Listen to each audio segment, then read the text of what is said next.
Welcome to No Question About That. This is United Inc. Finance Pod with me, Ed, and as usual, Jamie. How's it going, Jamie? Did you have a good holiday break?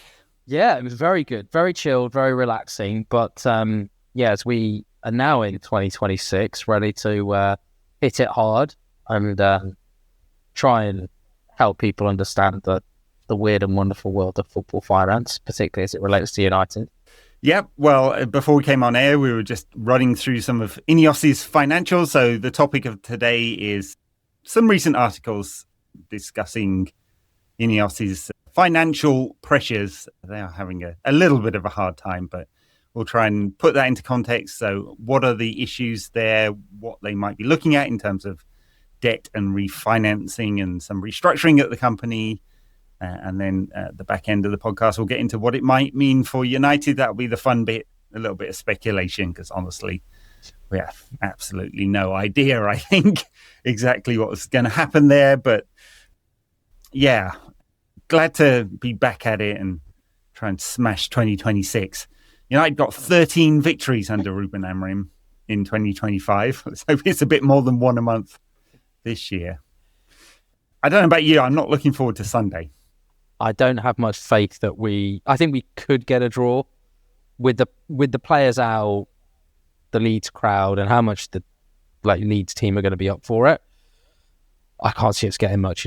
Calvert-Lewin's going to be fully fit, probably, putting himself about quite heavily. And when we don't have the likes of De Ligt or Maguire there to help us out, I think it's going to be really, really tough. So for me, it's all eyes on Burnley, sadly. Oh dear. Yes. Well, let's just see if there's a different playbook from Ruben and this one. That would be nice, wouldn't it? I don't know. I've kind of sat on the fence a little bit with the formation argument. I think, look, the reality was whatever formation they picked, there was going to have to be a lot of change. Yes, of course, they don't have the money to kind of really revamp the squad into a 3-4-3, but look, I think he's shown some flexibility. He's going to need to continue to do that. I actually think also just the state of the league, so to speak, it is arguably the thing that's going to be, in our favour going forward. So, what will happen to Chelsea now that Maresca's gone? Will they be able to keep up their form, although that's been already kind of starting to dip? Can Villa continue to do what they're doing? And Newcastle and Spurs going to sort their acts out? The signs are, no, it's going to continue to be like this for everyone at the moment. And so my real hope is just string, 5 wins together. And I think for more than just on-pitch reasons, that will help us, help someone cut his hair. And yeah, exactly. Yeah. Take a bit of the sell pressure that off. off for chemical reprocessing by Sir Jim, exactly, or something like that.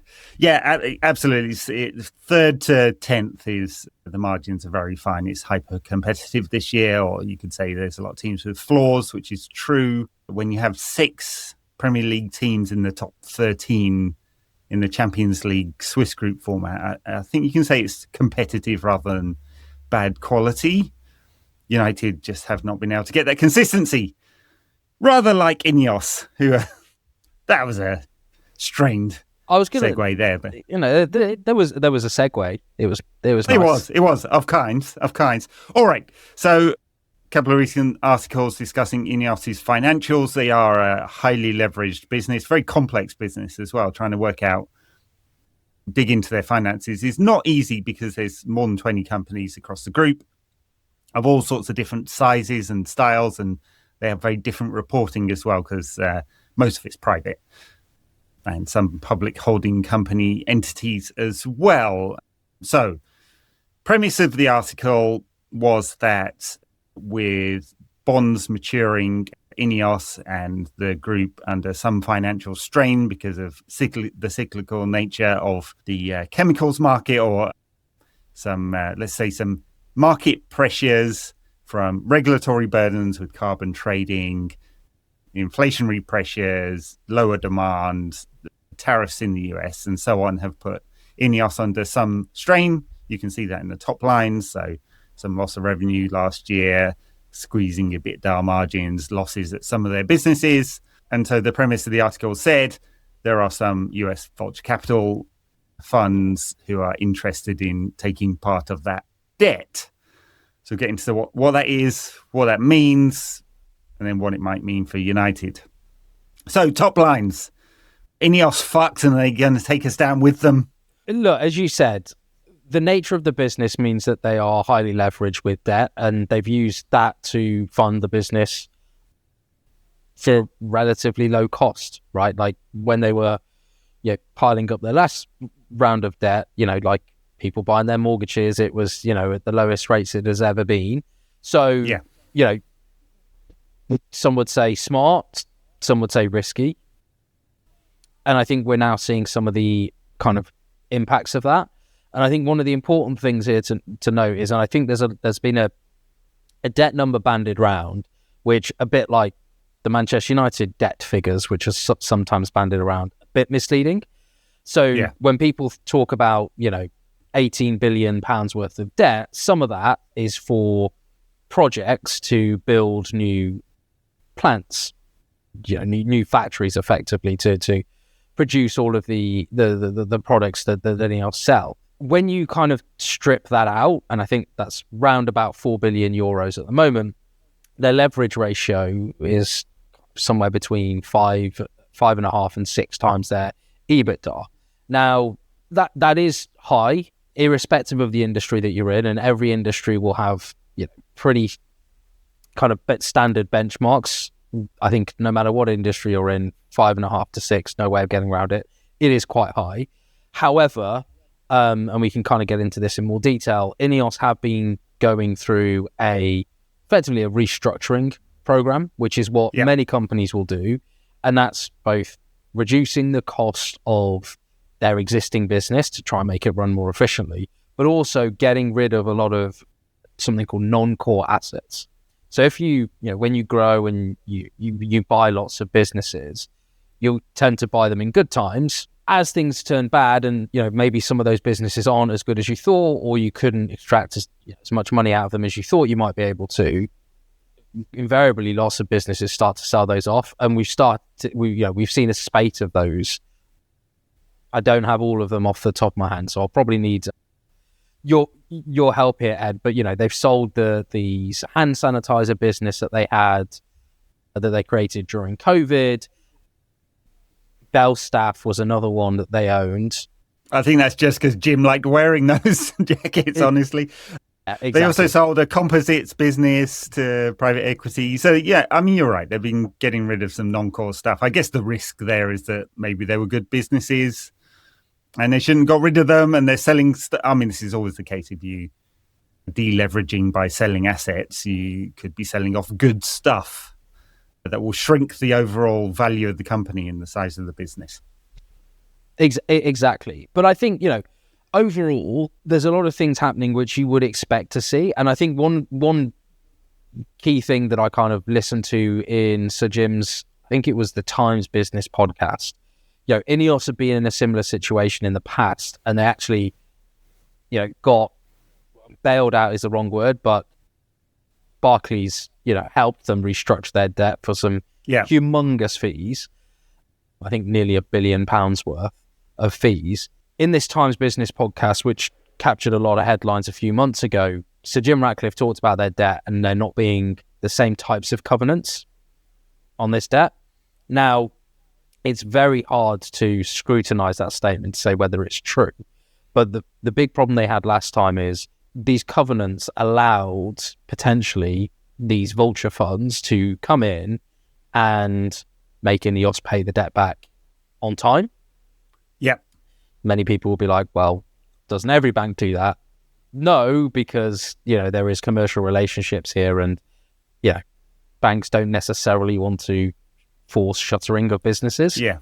There's a middle path, isn't there, between a total default, which I don't think anyone expects at Ineos, not with Sir Jim's background anyway. They'll do many other things before we get there, or vulture funds buying up debt at pennies on the pound because someone else wants to sell it on because the risk profile has changed. You see that in their credit rating anyway, so there's certainly a risk of that because the credit rating has changed. You could get some people hit the panic button and sell off the debt, which then puts Ratcliffe and Ineos in trouble because they, as you say, they may be forced to work to the actual covenants, depending on what they are. I'm sure it's not an equity kicker. Well, it might be, but I'd be really surprised. But there's other stuff that would come before then. Exactly. And I think, look, as I say, you can't scrutinise this because the contracts are not in the public domain. But you would think, given that everything that the company has said and everything that they have experienced, you would think that those sorts of covenants would not be in place. And it's something a little less onerous on the overall business that gives them the flexibility to effectively buy time until the kind of the cyclical downturn ends. Yeah. And what is that cycle? I mean, we should place that in context. So there is a little lower demand, especially in Europe, for some of Ineos's products. Their principal product are these kind of plastic pellets that are used in extrusion machines for all sorts of products that you'd be using, from shampoo containers to industrial uses. They have some refineries. They once sold hand sanitizer, a non-core business, and so on. So, some macro lower level demand. There's also, as Sir Jim keeps complaining about, the sort of burden around carbon trading in Europe and the costs associated with that. Maybe is an issue. I don't know. Tariffs will hit some of the end products, so it will lower demand. So not consumer products, but demand from the typical businesses that buy Ineos products to then sell into the US market. They do have some US business as well. It's a small percentage of their overall footprint, I think. So that's just kind of put the company under general strain. And that cycle could work its way out, right? There's a changing in the mood on tariffs in the US because it's had quite a negative impact. But we have had 3 rate cuts by the Fed. That has a downstream impact into sort of the global economy anyway. European rates are still probably a little bit higher, I think. We'll see what the Eurozone does. The UK is a small part of the Ineos business, but what happens there as well. So I think you can kind of see an end to some of the challenging aspects to the Ineos business. So that's the macro environment. And then, what are they actually doing? Well, they're selling off some non-core assets, as we said. CapEx prioritization was very typical in CapEx heavy businesses. What do we actually have to spend now versus over, because an Ineos plant will last decades, right? It's like putting fiber in the ground or building cell towers or whatever, right? Once you built that asset, it's there forever until you want to mothball it, which they have actually done. So how much they want to actually spend, what's core? So project one is core, some is not. What can they mothball? And then there's operational expenses, hard to see, but I'm sure they're stripping out some stuff. I mean, you've just seen the Ratcliffe playbook at United, haven't you? So, scale that up by 10 times and then you can see where they may be trying to make savings in the core businesses as well. Maybe they want to get rid of that fancy office that they have in Knightsbridge. Very expensive, Sir Jim. I know you've got a house round there and your favourite pub is next door, but, scale down a bit. So what else? I've got notes here. Bit of portfolio reshaping. So, where do they actually want to prioritize? You do this all the time, right? In every business, but very important in capital businesses because you're making 10 to 15 year bets. And then we'll look at the refinancing, and they do have some bonds maturing at Ineos Quattro next year now. And so a lot of people will be looking at that and what does that actually cost and what kind of deal? And they will probably drag that out as long as possible, hoping for the external environment to improve. And so therefore they get into a better negotiating position. Although there are risks associated with doing that as well. You would, given that they're effectively financiers, right? Yeah. And so this, in theory, should be bread and butter for them. And that doesn't mean that it will be easy. And it doesn't mean that they will be successful in being able to refinance at lower rates because if the market just moves against them, that's the risk that you just can't mitigate away. So look, I think the debt refinance is going to be the most interesting element of this. And I think the other thing, as we bring it towards United is, and I did see some faint whispers of like, could United shares be used as collateral against some of these debts, and kind of, you'd have almost like a forced repossession of United as a result of this. I don't think that is something that has been done. But typically, for US listed businesses, if such agreements have been made, there would need to be a filing to the SEC. And as far as I can tell, none of that has happened, or it's not on United's website. Yeah, I think the impact on United is not direct to the business. It might be an Ineos portfolio company, or at least part of it, but they only have 20 and a bit % voting rights anyway. We'd see that in the SEC filings, and given the scrutiny that United are held under, I think we would have heard about it.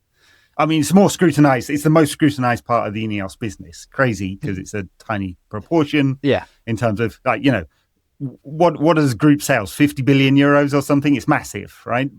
And then United is a very small proportion of that, 2% of it or something like that. But highly scrutinized. We would have seen. I think the interesting impacts on United are really around Ratcliffe, Ineos pathway to getting control, which I think we can assume is what he wanted all along, given the bidding process, and we have the transcript there of what happened. He wanted to get to control. The pathway wasn't really there. The Glazers didn't want to sell, at least not in the structure that he'd proposed, and so on.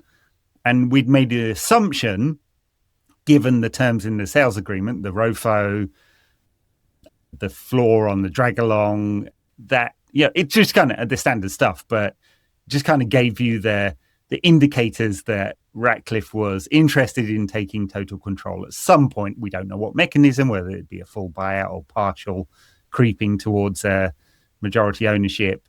That is where it becomes interesting, because Ineos, the last report said 2.6 billion cash on hand. They're certainly not going to use that to buy United. The financing situation is a little tighter. No tighter than it has been since late 22, early 23, because, free money doesn't exist anymore, sadly. Good times and all of that. But it just makes the pathway towards purchase when Ineos are in this kind of situation, like for a non-core asset, a signal to the market of, we're going to dump 4 billion on United doesn't make a lot of sense, and you'd want to finance it. What does that look like? So standard bond leverage looks harder. Nation state sovereign wealth funds, vulture capital looks a lot easier, but what are the terms that Ratcliffe could get to do that? And what does that mean vis-a-vis the Ineos position right now? I think it's kind of interesting. It's all speculation, of course, but it does kind of signal that right now it's a little harder to buy the whole club. If the Glazers even want to sell, and that's the key aspect of all of this, a little harder than it would have been once, or a little more expensive to do it, let's say. Totally. And look, the debt refi, and I think we've alluded to this in the past, there is some alignment in terms of the debt refinance timelines at United as well as at Ineos, right? And so, look, this is way beyond probably one, my capabilities, but two, the purview of details that I have access to publicly. But there is a way in which, if United is considered somewhat core or kind of like a prized asset within the Ineos portfolio, £5 billion, it's probably about, just 5 to 10% of the overall value of Ineos. Is there a way to, restructure their debt refinancing there? And, because the reality is most of the debt that United have that's not related to transfers, all of that debt is literally leverage buyout debt. So it's all, to a degree, paper debt. It's not a reflection on the overall business at all. So, there are other ways that they can do that there. I think, the one thing that we've talked about very, very consistently is that it just doesn't feel like anything's likely to happen right now. I did have in my downtime over Christmas and New Year, I did have a fleeting thought as to like, okay, so if I was Jim Ratcliffe, what would I do in this scenario? There is a lot of former players that have got links to an awful lot of capital in some way, shape or form. Not many of them actually own a football club. And so, look, this is not something that's going to be unique to Sir Jim. It could be any acquirer, any potential acquirer. How do you get those guys on board? Because I think one of the elements, whether we like it or not, or whether we agree with it or not, one of the elements that is kind of not holding us back, but making it more difficult is the media scrutiny. Mm-hmm. A way to align everyone's interests is to kind of, give them some skin in the game. Mm-hmm. And, if you look at Salford City, the only member of the class of 92 that's still a director is Gary Neville. Yeah. Who is already... They sold off a stake there. Yeah. And he's already quite close to Sir Jim. And clearly Sir Jim does listen to him. He's even... I would have thought he would have had a hand in Gary Neville going to Mercedes F1 team during the... Is it Abu Dhabi, the last race of the season? Right, yeah. So, I if I was Sir Jim, that would definitely be one thing, because I think the reality is, even if, there is an increase in his stake in 2027 and not a full buyout, I don't think him or Ineos are going to be able to do it alone, right? Unless there is a significant turnaround in, the petrochemicals industry. He won't be. I don't think he'll be able to do all of it. And I don't think he'll be able to do it on his own. Now, some of that may come through the stadium, but regardless, there is the other thing. I'm going on quite a bit here, but the other thing we haven't talked about is what happens post the 3-year operating window. Yep. I mean, it is amazing how many of these things align. So I'll get to your Red Knights version 2 in a second. Jamie's putting it together. What's your kicker on that one? Are you taking a small percentage on that deal? I'm under I was going to say I'm under so many NDAs. I'm not like that. I don't want to get the rumor mill going. Hey, I've signed some military grade NDAs in my lifetime that you will pass this down to your great grandchildren. They will not speak about it either. Yeah, exactly. It is interesting how both some of the larger parts of the Ineos debt leverage and the United two major bonds do mature in a very similar timeline, and that 3-year window also comes into play in the 3-year timeline. I think when the deal happened with Ratcliffe, we looked at that window and we were like, okay, that makes sense, right? They couldn't get the full buyout done right now for whatever reasons. Ratcliffe didn't want to put the cash down. The Glazers weren't willing to sell, bidder both. They weren't willing to sell at that number. I think we looked at that 3-year timeline and it made sense for something to happen, ownership control change happening within that timeline.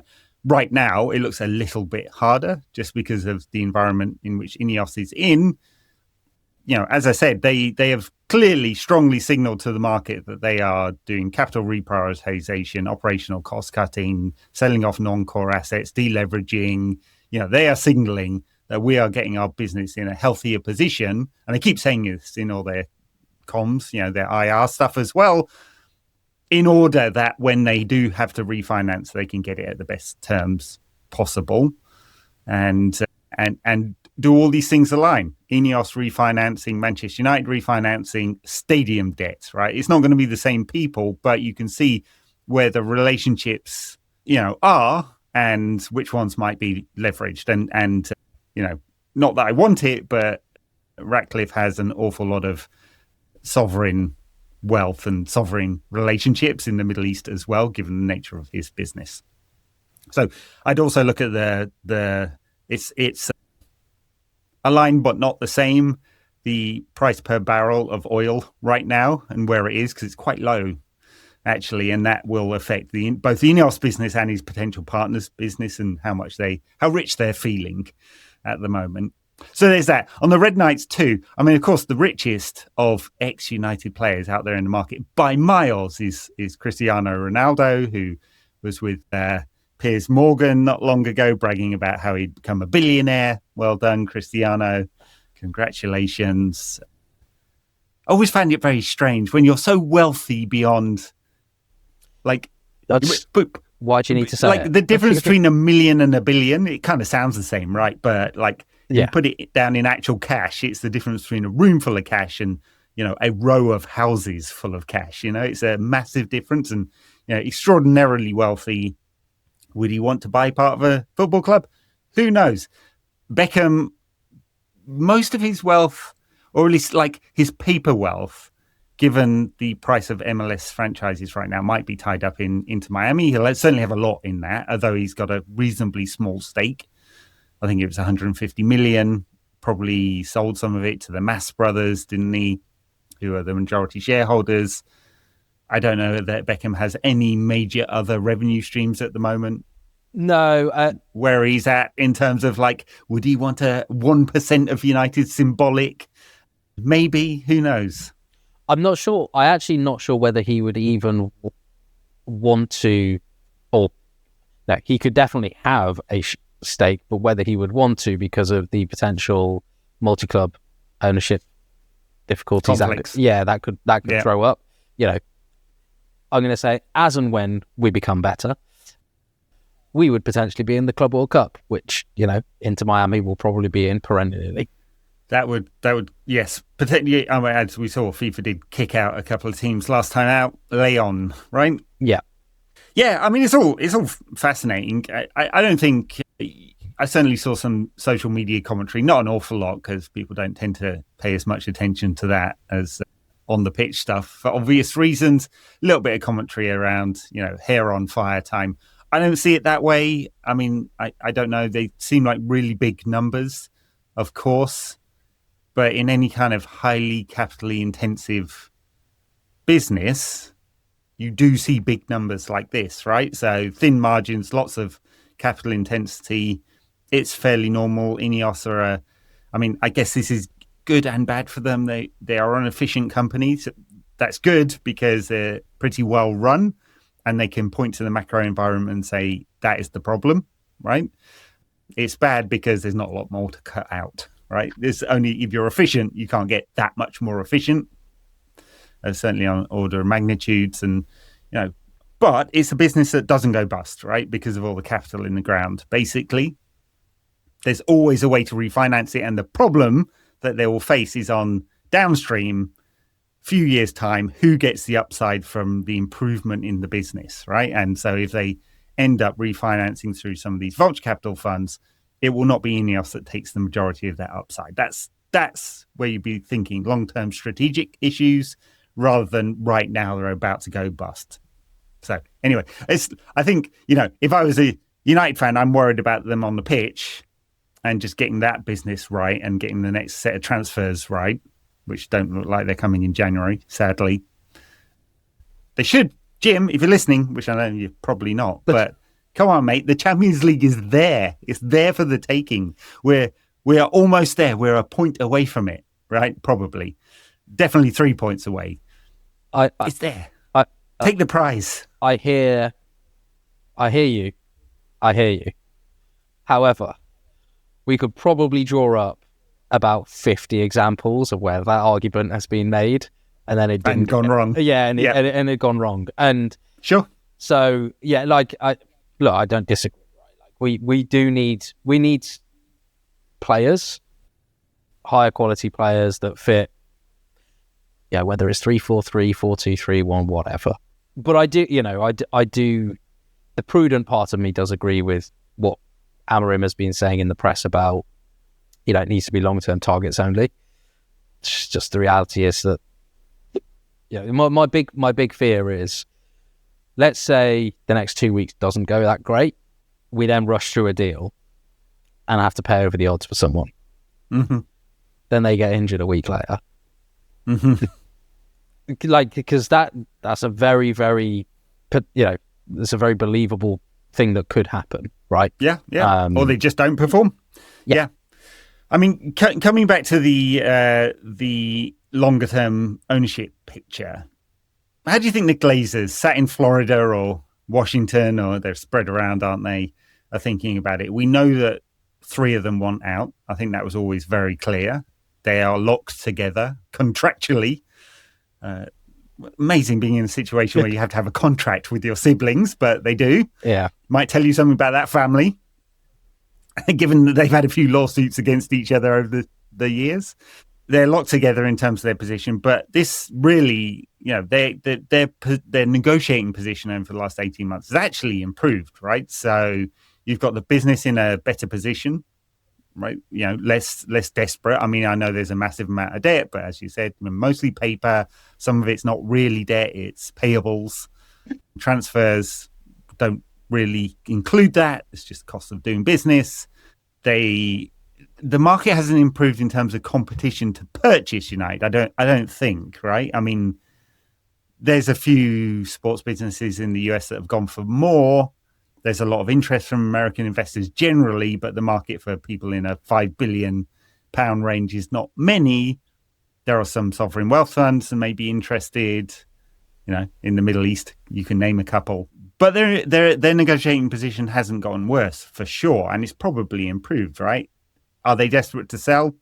Doesn't look like it. So, how do you think they're thinking right now?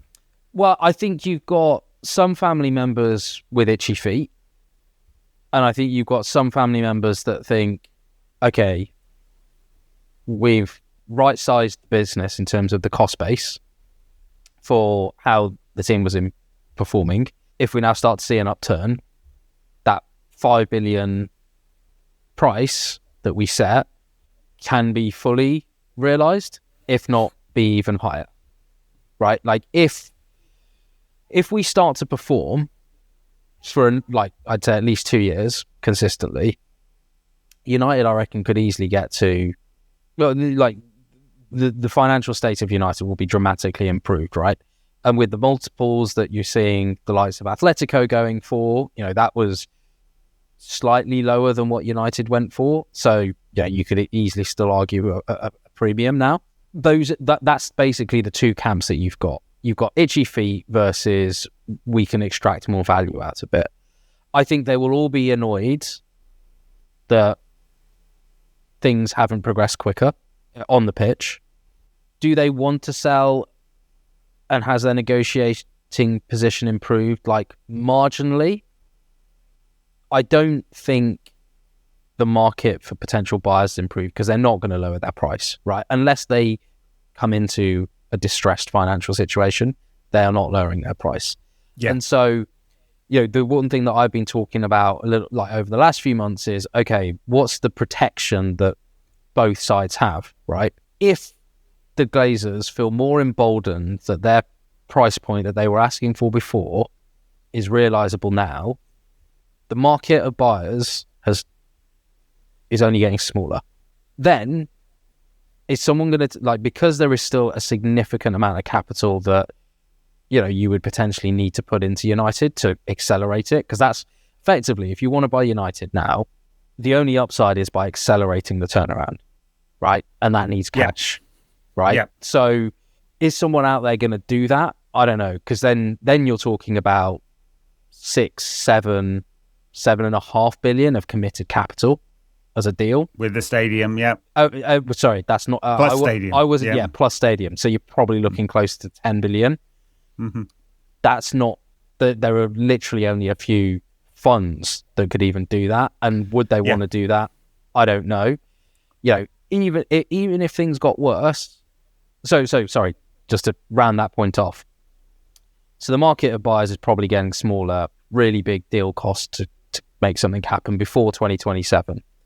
If United gets in a worse position, no one's touching it until 3-year expiry in Feb 27. Mm-hmm. After Feb 27, and this is my personal view, does anyone think that Sir Jim Ratcliffe and Ineos and the Glazers are not going to continue to drive a hard bargain for United? Mm-hmm. And that kind of suggests everyone's sort of in a frozen conflict for a while. And I think that's probably fair.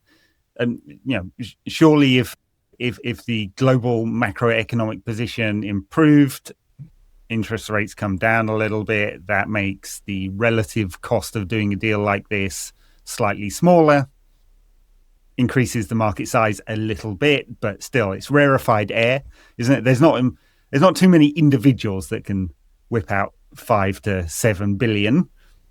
Yeah. Even if mega numbers are, I suppose Elon Musk could pull it out of his arse and not even notice it right now. He claimed to be a United fan, doesn't appear to be his priority right now. No commentary on him personally or whether we'd want that at United. Ouch. So frozen conflict between the Glazers and Ratcliffe. They're all in a steady state position until a third party comes in and says, hey, I want part of this, right? And then that activates it all. Ineos trying to refinance, deleverage, sort out their core business, all of that kind of stuff that we've mentioned. And then United on the pitch, or United financially, is very much tied to the pitch.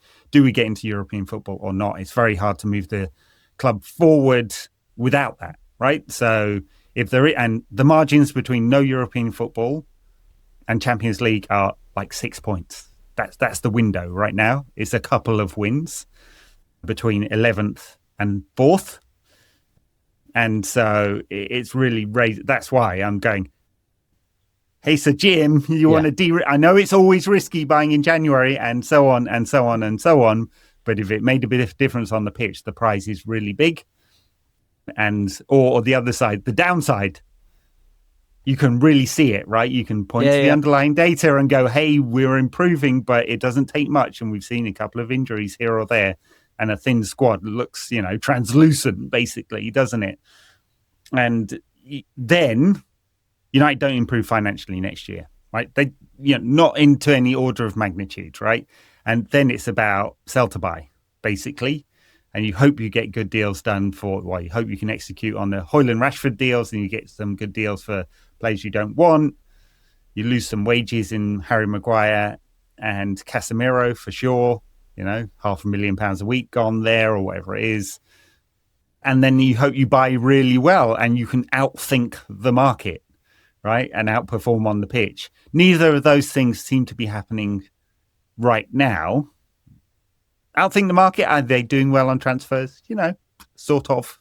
Aiden Heaven's stock is really high. That was a brilliant deal. A few more of those would be great. Yeah. Patrick Dorgu's stock is, we're not sure exactly. The others need to stay bloody fit. Yeah. And so on. And so there's just there's a lot of risk associated with United improving for sure. Does that change the ownership pathway? Not really. It just means that, the financial position of the club doesn't really improve until there's regular, consistent European football. And the one thing we haven't mentioned is how just competitive it is, really, because you've got, Arsenal doing really well and spending money. City can spend whatever they want, whenever they want. Put aside 115 charges and all of that kind of stuff. Liverpool are in a down spell on the pitch, but they're in a pretty good position financially. Chelsea, Chelsea's a private equity fund that just happens to have a football club and they behave like it. It's hard to say with them. Villa outperforming, will they continue to outperform? Newcastle would love to be able to spend, but they're hamstrung by the other 19 clubs getting together and bashing them overhead with regulations. Spurs, are they ever going to improve? They've certainly got, a good infrastructure base now to do that. So it's just hyper competitive. So 10 years ago, we were like, United never going to be out of the Champions League. Of course, we'll be there forever. Now there's razor thin margins between no Europe and Champions League football. Yeah. Or just, beat Wolves at home, beat West Ham at home, beat Everton at home. That would help. That would help. That's your 6 points. It's more. Absolutely mad. If we'd got those points from those by beating those crap teams, we'd be comfortably in the Champions League places right now. And that's the madness of all of this. And it's not Ruben's fault per se, or his responsibility to deliver financial returns, but the on-the-pitch stuff really does materially affect the off-the-pitch stuff. Ed Woodward in your holiday home, wherever you are, sipping a Mai Tai. You were so wrong. So unbelievably wrong. And you can come on our podcast and apologize for it. anytime. I mean, like, I'll put that invitation out on socials. We'll see. Yeah, very good. We'll see if he bites. We'll get in there. Yeah. Maybe it'll be his All burner right. account. Yeah, that's right. You know he's a lurker on socials, yeah. I think that's it. What's the top line message? Ineos in a fairly difficult position, but I don't think they're about to go bust tomorrow. There's certainly pathways to improving their financial position. It is very much tied to their ability to do a deal for United over the longer piece, in the next 18 months to 2 years or so. And how they would structure it is probably, that's a better way of putting it. How they would structure a takeover if they wanted to do it is materially affected by their group performance. They could certainly do it, but whether they would in this situation is questionable. There you go, Jamie. By the time we've dropped this one, maybe United will have spent 100 million on bringing Elliot Anderson in to bolster our midfield and take us back into the Champions League. I was going to say, let's hope so, but maybe not for 100. Maybe 80. No. But I can't see that happening, by the way. All right. Yeah. Very good. Very good. Jamie, thank you very much. Thanks a lot, Ed. Till next time. Listeners, you can catch Jamie on the Director's Inbox on Substack and Subprime Goals also on Substack. And on all the socials, catch me in the usual places, and we will see you after the Leeds game. Fingers crossed.